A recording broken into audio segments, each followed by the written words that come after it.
Bueno, ya está con nosotros el economista Dari Javier, con quien vamos a conversar de todos estos temas. Y que Brito decía que el Banco Central, como siempre, dice que la economía creció el primer trimestre del año 6.6. ¿Cómo está eso, Dari? Bien, saludo para ustedes y a los Muchas televidentes gracias. que tienen, tanto a Manuel Y como a para ti, Lindsay también, Alex. que está viendo el programa, tu ¿Quién? amiga. Lindsay Casajaria, Ah, sí, que está Lindsay. viendo el Sí, programa. claro. No, mira, no es el semestre El trimestre, yo dije. que dice el informe, ni el trimestre, Son es el mes de cinco, mayo. ujú, hasta el Porque mes de mayo, los recuérdate 5 primeros meses del año. que hay una técnica que han desarrollado los bancos centrales en los últimos años, que es lo que se llama el IMAE, que es el indicador mensual de la actividad económica. Entonces, lo que te va midiendo, si tú agarras incluso el informe, te va dando por mes desde el mes de mayo del 2017 hasta el mes de mayo del 2018, todos los meses, cómo fue el comportamiento de la economía. Y tú ves algunos meses donde hubo caída brusca, como por ejemplo en el mes de septiembre del año 2017. Entonces tú lo puedes ver. Y el Banco Central lo que ha dicho que en el mes de mayo la economía creció 6.6. Ellos son los que llevan los datos. Yo siempre he creído en la cifra que levanta el Banco Central, porque lo primero que uno ve en cualquier informe económico en el mundo, cualquier análisis que tiene que ver con el desempeño de la actividad económica, lo primero que uno ve es la parte sectorial. Entonces, por sectores, uno ve que crece. Tú no puedes decir que creció el sector agropecuario si hay escasez de alimentos. Tú no puedes decir que creció el sector construcción si entonces tú no ves la expansión de los bienes raíces. Y también te puede ir a analizar por el lado del crédito, Déjame preguntarte una cosa, cartera Dari. de crédito. ¿Se puede considerar como un crecimiento del sector agropecuario frente a todas estas importaciones que se están produciendo de bienes de rubros agropecuarios? Es que, por ejemplo, la República Dominicana no importa yuca. Y los Sí, dominicanos pero está importando. para ponerte un caso de un rubro, tampoco importa arroz. Y si se hace en algún momento por alguna coyuntura es muy mínima. La propia habichuela, o sea, tú te vas por rubro. Plátano, guineo, Y por ahí. los dominicanos en la República Dominicana, desde el punto de vista agropecuario, se producen los alimentos que se requieren en el país. Pero lo que te quería decir ahorita es que tú te vas de manera sectorial y tú te das cuenta en lo inmediato. Y como te ponía el ejemplo del sector construcción, por ejemplo, tú no puedes decir que hay una expansión del sector construcción si hay un estancamiento del crédito, de la cartera de crédito hipotecaria. Entonces hay una relación íntima. Incluso, déjame observar algo, que quizás ustedes no lo ven en el informe. Si tú te vas al detalle del sector construcción, tú ves una cierta caída del sector construcción en los últimos años, en los últimos dos años, ¿sí? En los últimos 2 años, o el último año, tuve una caída, te va a los detalles trimestral y tuve una cierta caída del sector construcción. Y cuando tú dices, bueno, ¿qué pasó aquí? Y te va a la cartera de crédito y ves que Claro. el crédito del sector hipotecario se ha reducido. Y tú dices, ¿aumentó la tasa de interés en el sector? Cuando tú vas a la tasa de interés te das cuenta que no. ¿Qué ha sucedido? Que después que se modificó la ley de lavado de activos, esto ha afectado al sector construcción. Esas restricciones. Las restricciones, o sea, tú Sí. compras un apartamento, una casa en cualquier momento, la vendes, ya tú eres objeto de investigación. Que está llenado de Y formularios. ¿Dónde sacaste este dinero? a nadie le gusta eso. No, porque Y es verdad que en algún momento, porque en todas partes del mundo, el lavado ha escogido. ha sido muy creativo en muchas áreas Exacto, de la economía ha escogido para meterse. los bienes raíces para convertir el dinero ilícito, convertirlo en lícito y entrarlo a la economía de manera regular. Y parece que aquí se venía observando ese comportamiento. Sin embargo, hay otras medidas que se pueden detectar. Yo creo que en el futuro es posible que la ley de lavado de activos haya que hacerle algunos ajustes porque puede afectar ese sector particular. A mí me decía un ingeniero amigo mío que él tiene 2 apartamentos aquí en el centro de la ciudad. Tiene en Colina de Arroyo Hondo, creo que fue que me dijo. Tiene 2 más, tiene por aquí, por el Palacio, por ahí. Y me dice él que tiene ya un tiempo, que eso incluso lo tiene en liquidez. En liquidez lo tiene porque las inversiones que él ha hecho, él tiene que estarle pagando al banco, pero entonces no tiene salida. Una recuperación.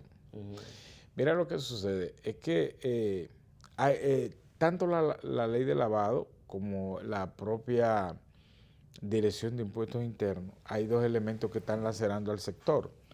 Y es que, digamos, Manuel o tú, Alex, en un momento dado, por cualquier razón, tú decías, yo voy a comprar este apartamento pequeño, digamos de 3 millones, y yo voy a comprar este de 2, 4, y tú tenías esos 2 apartamentos con el objetivo de hacer negocio, es decir, alquilarlo, tener renta, porque como sabemos los empleos tienen muchas restricciones, tanto del sector público como privado, y por el asunto de la edad que afecta mucho a las personas cuando buscan empleo. Entonces tú hacías una dependencia de tus ingresos de ese tipo de negocio. ¿Qué sucede?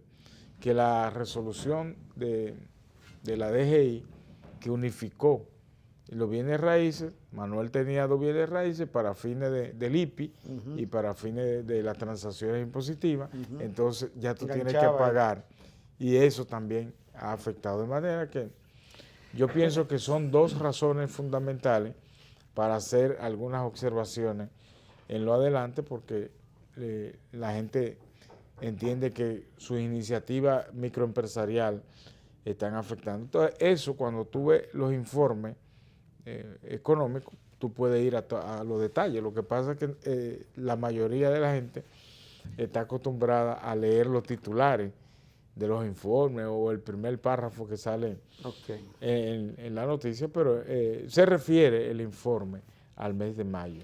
Por el asunto, vuelvo y te reitero, del IMAE, es decir, el indicador mensual de la actividad económica.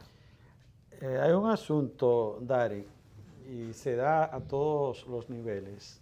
Cada vez que el Banco Central da a conocer estos informes, es objeto hasta de burla, porque la gente, cuando se trata de esos crecimientos económicos, pero no solo estamos hablando de un triciclero, del que vende la fruta, Alexander y Dari, y amigos, sino hasta no hay productores de programas y personas bien informadas, con un nivel intelectual y de conocimiento hasta en la economía. Y se burla y dice, pero no hay un crecimiento de un 6.6%, pero no lo siente desde el punto de vista directo así, o no tiene ese nivel de conciencia, de detenerse.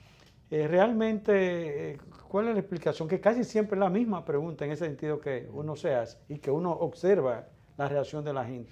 Sí, tú tienes razón. No eres tú el único que lo observa, ni eres tú el único que percibe eso. A mí lo que me preocupa es que en los últimos tiempos la gente ha dejado de creer en las cifras oficiales. Sí, mucho. Incluso, yo voy más lejos. Yo estaría en obligación de darse, pero habría que buscar una manera de canalizar esa información. Cuando se dan cifras oficiales de pobreza, inflación, crecimiento de la economía, tasa de criminalidad, etcétera, la gente no cree en nada de eso. O sea, hay una baja creencia en los datos oficiales, que yo entiendo que debe ocurrir porque tampoco se pueden ocultar la información. Como ya estamos en la era digital, los organismos lo que deben agarrar y colgar la información en su web, y todo el interesado entonces que la agarre y le dé el uso que entienda. Pero cuando las cifras oficiales son divulgadas por los incumbentes, la gente lo cree menos. Entonces es un asunto, cualquier ministro se puede parar ante una cámara de televisión y puede incluso estar el país entero. Y tú dices, mira, la economía creció tanto, la pobreza se disminuyó en tanto, sacamos tantas personas de la pobreza. La gente, como dijo Manuel, hace un bullying de eso. Totalmente. O sea, nadie lo cree. Y eso es un patrón de comportamiento que se reproduce de manera permanente. Y mira que la economía, algunos incluso, se están haciendo por quintiles. ¿Quiere que te diga más? Hasta la cifra que dice el presidente de la República nadie la cree. Entonces, a mí eso me preocupa. Esas son las que menos cree la gente, bueno, porque se trata de que el presidente me está dando cifras, es el presidente que puede responder a lo que la gente entiende como insatisfacción de respuesta social, y entonces me está diciendo una cosa que no lo... entonces, cuando ya el presidente me dice algo que no se corresponde con mi beneficio directo, entonces ya ahí llegó mira, la última etapa en quién esperar. En una sociedad, las sociedades son sabias. En una sociedad, cuando la gente no cree en la cifra, o cuando la gente le dice a los incumbentes que no la cree, le está diciendo mentiroso. Sin embargo, se para un empresario X o Y a decir, por ejemplo, una cifra, bueno, nuestro negocio, por ejemplo, el sector bancario, los activos del banco crecieron tanto, las tasas de interés fueron bien cómodas, las carteras funcionaron, nuestra empresa se expandieron, los medios de comunicación, la opinión pública salen creyendo y relevando eso. Y yo me pregunto, ¿y entonces por qué eso mismo no se produce cuando vienen cifras del sector oficial? Cuando la dice hasta el presidente de la República. Entonces, algo anda mal. ¿Tú no sabes por qué? Bueno, al menos la puedo interpretar. ¿Y qué tú interpretas? No, que la gente tiene una poca creencia en la que se está haciendo. ¿No? Y que también hay una crisis falsa, de credibilidad, entonces. Hay una crisis de credibilidad. Hay una crisis de credibilidad. Yo esperaba que sean ustedes que lo digan. De la gente en los políticos. Sí, sí. Entonces, pero tanto a los políticos como a los funcionarios. Porque le mienten mucho, sí. No hay una respuesta efectiva, se crean expectativas más allá de esas respuestas, entonces la gente... Dari, ¿y esos estudios por quintiles que se hacen son más creíbles? Bueno, la gente no entiende mucho lo que es los quintiles, que ese es otro problema, entre lo que tú le das credibilidad a la cifra y lo que la gente entiende. Los quintiles es la segmentación de la población, primer quintil el más vulnerable, el segundo o el último quintil, lo que ya la clase más alta. Entonces dividirlo por eso, técnicamente se juega, es muy bonito, pero la gente no sabe lo que es un quintil. Y entonces cuando tú es bueno siempre, cuando tú le dices un quintil a una gente, decirle lo que es un quintil.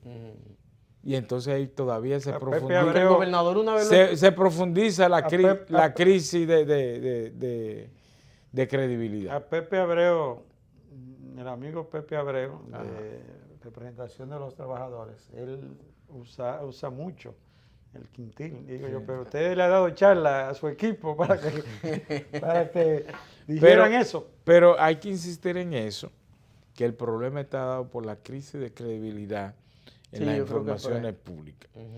Y no es aquí nada más, en muchos países, pero yo, como estamos hablando de la República Dominicana, yo observo esa situación. Es más, mira, uno de los errores que cometen muchos funcionarios es traspasar su área de incumbencia, tomar datos de otra área para poder explicarlo. Por ejemplo, yo vi, y mire, te estoy hablando de una persona con cierto nivel de credibilidad profesional, como es el profesor Isidoro Santana. Isidoro Santana por mucho tiempo fue profesor de la UAS de macroeconomía, y los alumnos de ese momento querían seleccionar la asignatura. Y toda Luego, una vida en el Colegio de Economistas, planteando el tema. en la el opinión Colegio de pública. Economistas hizo un foro público de opinión, Claro. y ya en su vida de ejercicio profesional privado también, lo que indica Eso que es así. se ganó un respeto en esas áreas. Llega al Ministerio de Economía y mucha gente le tiene el respeto, yo creo que sí, él es un gran profesional. Sin embargo, a veces toma algunos datos que no están dentro del perímetro del ministerio. Él quizás sea buen economista, pero ento- buen político no. Entonces, el Ministerio de Economía no tiene nada que ver con inmigración. Ujú. Aunque pueden tocar sus estudios de la migración, pero eso tiene otras áreas que le explican. Y entonces ha entrado a la explicación de los datos de migración. Él Y- dijo que en el país y ustedes ven- hay 460,000 haitianos. Y ustedes ven todo lo que se ha formado. Para ponerle un caso. Y eso mella la credibilidad de él. Entonces, de decir una cosa así. Otro caso es, por ejemplo, el ministro de Administración de la Presidencia. Por ejemplo, el ministro agarra cifras que son propias del Banco Central o del Ministerio de Hacienda y del propio Ministerio de Economía. Eso le resta credibilidad a esos datos. Entonces, ¿qué sucede? Y Dentro, a las propias instituciones de donde dependen esos datos que deben explicar los exacto, incumbentes. de los- Es peor todavía. por eso es que quiero tomar esos dos ejemplos. Entonces, el ámbito funcionar de ese ministerio no tiene que ver nada con Claro. el funcionamiento de la economía. Pero al tú agarrarlo y entonces convertirte en un lector, porque no es el resultado de un análisis Claro. de tu área, un lector de repetir eso, entonces ahí y, no viene... y no siendo la persona Ahí indicada. ahí de viene autoridad profesional y- la pérdida de credibilidad. La gente viene lo ahí. ve como una opinión política de un funcionario político, pero si lo hace el que Banco está- Central, que está en todo menos misa. Sí, pero- entonces... pero si lo hace el Banco Central, que es la institución que rige la política monetaria, probablemente tenga más credibilidad. Pero te estoy hablando de esos dos ejemplos para que tú veas cómo con facilidad se puede perder esa credibilidad. Por ejemplo, si tú vas a hablar de la política monetaria, si tú vas a hablar del crecimiento de la economía, o lo hace el Ministerio de Economía o lo hace el Banco Central. Claro. Pero no meta otra área. Porque cuando mete otra área a opinar, que es lo que quiero decir, La contamina la La información y el contamina. contenido de la palabra. es más, en última instancia, hasta el presidente de la República, que puede hablar de todo, tiene que medir en qué momento y Sí. qué cifra puede resaltar. Así es. ¿Me entiendes? O sea, hay que dejarlo por las áreas. Si tú vas a hablar entonces del endeudamiento público, no me meta otra área que no sea el Ministerio de Hacienda. No me ponga al ministro de Agricultura a hablar de esos temas. Si tú me vas a hablar del crédito público, entonces deja a crédito público que hable. Si la banca pública, como es el Banco Agrícola o el Banco de Reserva, está canalizando recursos que ayudan a dinamizar la economía, deja que sean los incumbentes de esas áreas que le expliquen, la profundicen. Entonces, cuando se meten en otras áreas a opinar de la parte que no desempeña, porque mucha gente, es que el problema es que aquí hay un error grave que se reproduce permanentemente. Hay mucha gente que agarran el concepto de gerencia para decir yo soy un gerente. Y yo digo, es que tú no eres gerente de todo. Nadie es gerente de lo que no sabe. Claro. Nadie es gerente, puede gerentear lo que no sabe. Claro. Entonces, tú puedes ser buen gerente en el aspecto agrícola o agropecuario, pero tú no eres gerente en el área financiera. Entonces, esos elementos hacen que se entre en una fase de contaminación y entonces pasa a la otra fase, que es la fase de crisis de credibilidad. Y yo pienso, a raíz de la pregunta de ustedes, que eso puede ser una aplicación poderosa porque muchas cifras no se están creyendo en los últimos tiempos. ¿Me entiendes? Y entonces la contamina toda. ¿Cuáles son los sectores que están dominando el crecimiento de acuerdo al propio Banco Central? Mira, Alex, es bueno siempre no ver la cosa en coyuntura. A mí me ha tocado hacer estudios macroeconómicos de la década de los 80, de los 90 y ya el presente siglo, las últimas dos décadas, 2000, 2010 hasta en la actualidad.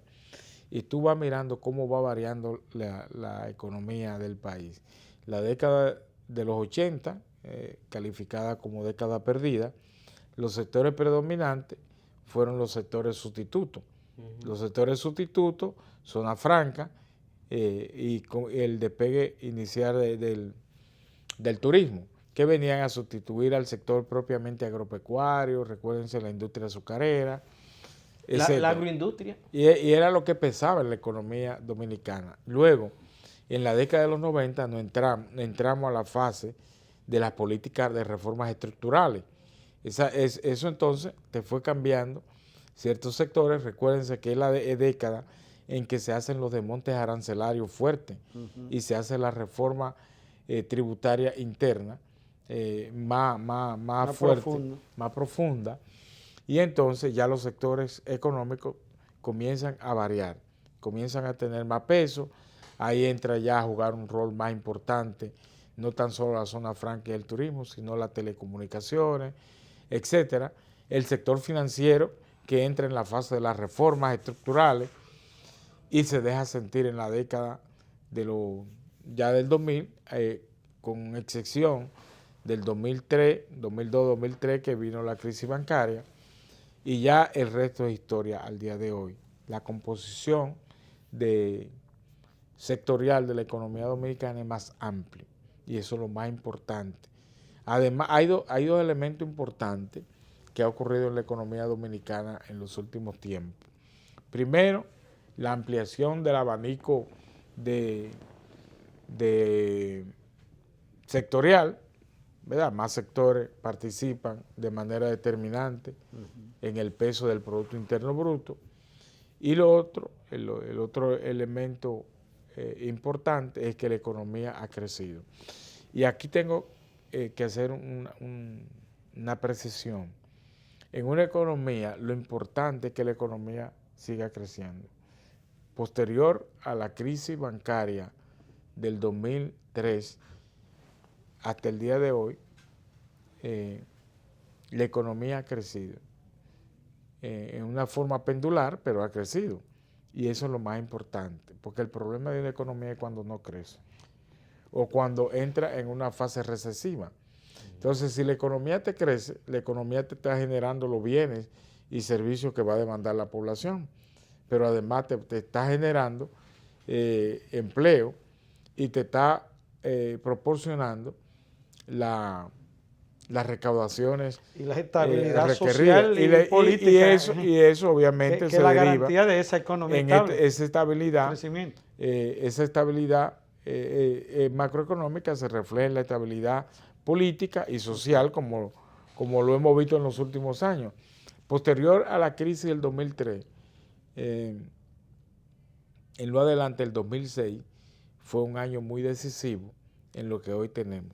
O sea, ahí se crearon la base para mantener la recuperación y la estabilidad al día de hoy.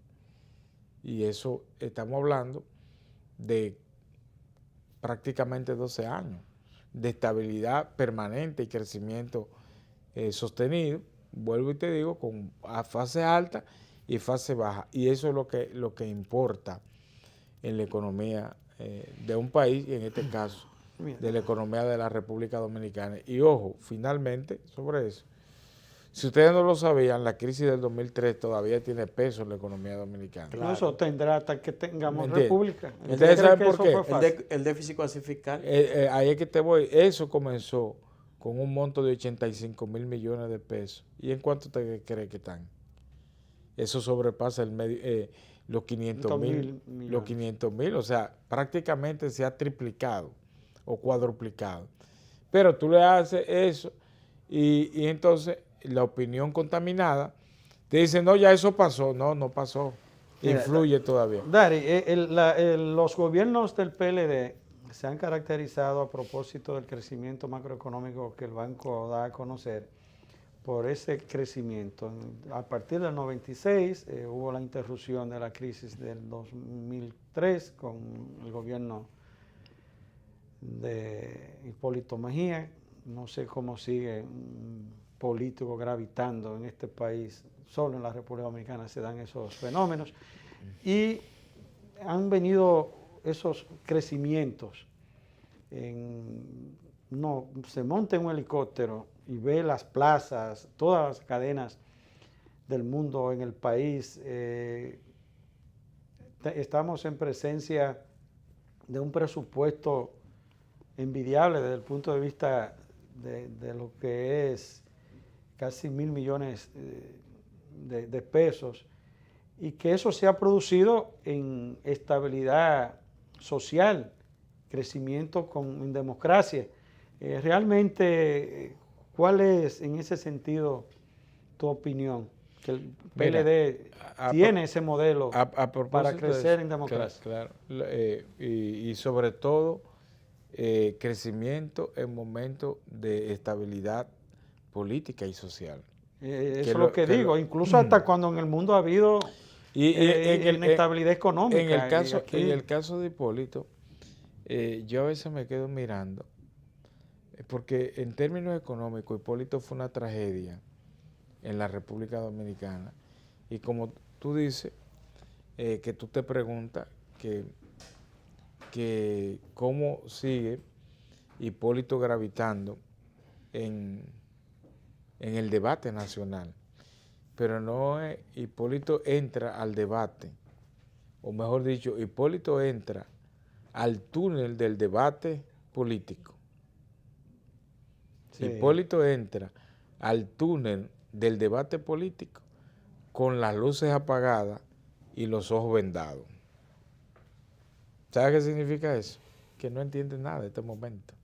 Está totalmente desfasado para decodificar esta coyuntura en que están las cosas en el mundo, en este país. Él no lo entiende. No está análogo, no lo entiende, para decirlo de alguna manera. Exacto. Mira, y ya que para irnos a la parte digital. Sí. Pero en términos reales él entra al debate con las luces apagadas. Ya que Hipólito no entiende lo que está pasando, como dices. La Reserva Federal ha dispuesto ya 3 aumentos consecutivos de la tasa de interés y se espera que vuelva a emitir otra alza antes de finalizar el año. ¿En qué medida eso afecta a la economía dominicana? Mira, Alex, lo que pasa es que en la economía norteamericana se están dando 2 fenómenos raros. Primero, aumento de las tasas de interés, que, bueno, el Banco Central de allá, la Reserva Federal, tiene esa calidad de hacerlo. Y lo otro es la imposición de fuertes trabas arancelarias o comerciales. Yo pensé que iba a decir un tercero, que el segundo iba a ser el efecto Donald Trump. Bueno, ambos son promovidos por él, ¿verdad? Okay. Entonces, ambos tienen el mismo objetivo final, que es atraer capitales norteamericanos que están fuera de su territorio para que lleguen a Estados Unidos. Y eso tiene varias implicaciones. Por un lado, afecta el tipo de economía, estas economías emergentes o en vía de desarrollo. La afecta desde el punto de vista que puede atraer, ese es el objetivo, los criterios que se le dan, es arrastrar esos capitales que están fuera del territorio norteamericano para que regresen a Estados Unidos. Eso es básicamente los mercados financieros. Y el otro, por la parte comercial, traer todas esas inversiones ya en el ámbito de la industria, comercio, a traerlo a Estados Unidos porque operarían con más facilidades dentro de su territorio. 2 cosas que son fatales. En el caso financiero y los propios capitales, esas inversiones al salir de un país, por ejemplo, si de aquí salen las inversiones norteamericanas, te crean un problema cambiario en lo inmediato. Sí. O sea, la tasa de cambio se te va a desplomar y te puede crear problemas al interno del país al tiempo que te desmonta inversiones que te generan empleo y que de una u otra manera tienen un peso en el crecimiento de la economía. Ese es el efecto inmediato a lo interno. Y lo segundo, para la parte comercial, hay un elemento que quizás en la doctrina Trump no se visualiza. Es que ya esas empresas, cuando operan fuera del ámbito norteamericano, no están desconectadas de su casa matriz. En Estados Unidos te pueden, por ejemplo en Detroit, te pueden producir un vehículo, pero los accesorios, las gomas, se producen se hacen en 5 o 6 países. en 5 o 6 países y te colocan Te ensamblan ahí. Es más, ponemos un vehículo porque la industria automotriz tiene un peso muy fuerte, pero en los calzados, por ejemplo, en Estados Unidos, ustedes sabían que la mayoría de las empresas de calzado en Estados Unidos tienen zona franca en todos los países del mundo y en la República Dominicana. Y en cada uno hacen una Ustedes pieza del sabían zapato. que la parte de arriba del zapato de que se vende en Estados Unidos se hace Colombia. en la zona franca de Santiago y nada más van a Estados Unidos a poner en la parte de abajo de la base. Pero viene a ver un lugar abajo, el material y los cordones en otros sitios. Exacto. Entonces te dicen Made in USA, Sí. ¿me entiendes? Pero es la sumatoria de varios países. ¿Y por qué lo hacen? Porque sus costos operacionales les resultan más reducidos.